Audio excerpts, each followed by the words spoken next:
Bienvenue dans l'aventure collective Sésame. Votre plateau de jeu est prêt, vous allez débuter une partie. Le joueur qui a devant lui le jeton premier joueur commence à jouer, puis vous jouez chacun à votre tour. Le nombre d'actions du joueur par tour varie en fonction du nombre de joueurs de la partie. Par exemple, si vous êtes 5 à jouer, vous pourrez effectuer 2 actions lorsque ce sera votre tour de jouer. Pour votre premier tour de jeu, il vous faudra acheter une ferme. Sinon, pas de production. Ensuite, vous avez la possibilité de faire plusieurs actions de jeu pour lancer votre production et assurer de bonnes récoltes. Vous pouvez donc soit vous fournir en graines, animaux et plants en achetant des tuiles aux fournisseurs agricoles, soit investir pour la collectivité, votre équipe, en mettant de côté des sacs de graines qui pourront être utilisés par d'autres joueurs sur les fermes qu'ils détiennent, soit récupérer un sac de graines qu'un joueur aura placé précédemment dans la pépinière collective, votre ferme obtient ainsi un meilleur rendement, soit vous estimez que vous n'avez pas assez diversifié vos productions et vous vendez une de vos fermes à sa valeur initiale, moins un sésame.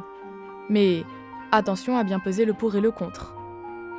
Vous n'êtes pas obligé de réaliser la totalité de vos actions. Si vous ne pouvez pas ou ne souhaitez pas jouer, vous passez votre tour. Lorsque tous les membres de l'équipe ont joué leurs actions et que l'on revient au joueur détenant le jeton premier joueur, le cycle de jeu est terminé. C'est le temps des récoltes. Pour récolter, suivez ces 3 étapes dans l'ordre. En premier lieu, vous allez subir les aléas de la nature et autres obstacles inhérents à votre nouvelle activité en piochant une carte malus, et vous appliquerez les effets de cette carte. Si vous perdez des tuiles parce que les conséquences ont détruit les récoltes, placez les tuiles dans le sac.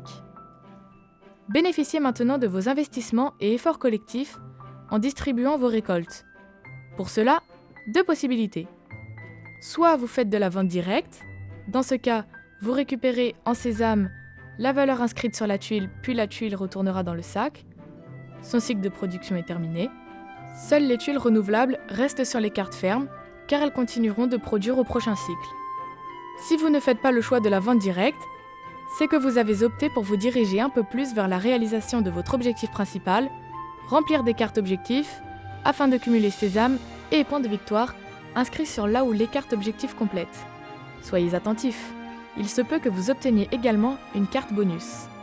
Les effets des cartes bonus s'appliquent immédiatement et viennent annuler les effets négatifs des cartes malus. Un véritable atout donc. Ces 3 étapes réalisées, commencez un nouveau cycle de jeu. Pour gagner, obtenez 20 points de victoire avant la fin des 8 cycles de jeu. Alors soyez terre à terre, observez bien le jeu et produisez en fonction de ce que demandent les cartes objectifs. À vous de jouer!